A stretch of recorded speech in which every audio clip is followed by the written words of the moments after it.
you know, when you say you know, the conference championship title is on the line, you know, it was on the line last week. You know, it was on the line the week before and the week before. I mean, so you know, that's been there, you know, the entire time. Oh, you know, it'd be big time. It'd be huge just to, you know, to get that first win, and then, you know, it's not just about that. It's, you know, we get a share of the Big 12 title if we win this game, and you know, I think that's the thing on most people's minds on our team. You know, is, you know, we want to be a part of something that hasn't been done here. You know, to have two Big 12 rings. For a lot of the guys on the team, you know, that's never happened here before, and so that's our motivating factor, I think, really this week.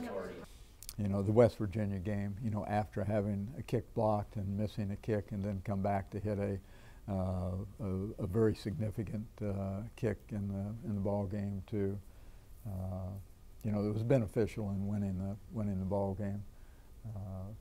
That you know, he had, up until that time, I think he'd hit all of his field goal attempts and extra point attempts, but to have that miss probably, you know, for a lot of people can weigh heavily on your mind. He did a nice job of extracting that, you know, from his thoughts, and you know, stepping up and hit a valuable field goal for us, and then got back on track this last week.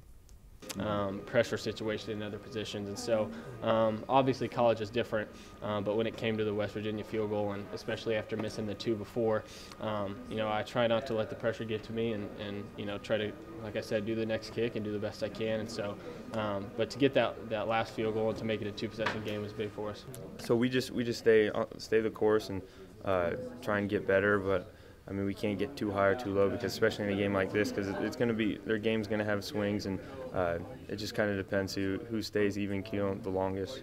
You know, where I get really impressed with him is when he really gets that leadership role going and gets invested in, you know, not just leading, you know, his group or just the offense, but you know, gets invested in the whole, you know, the entire structure of our program. That's significant to me. So, but he's doing well. But I have all the confidence in the world in our defense.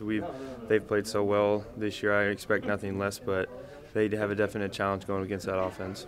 I think it's being disciplined and reading our keys and being in the right place at the right time. And like I said, it's not letting them get the ball, you know, past us or in open space or breaking us down in our cover to be huge. And it's making them really work for it. 'Cause, you know, last year we just gave them a couple touchdowns and let them score big touchdowns. And so I think just being disciplined in those areas would be huge. Well, I mean, that's not something that I think about. Certainly our players do, and our players, you know, thought that was certainly viable. But I don't, you know, I don't address it that way. You know, I'm just same old.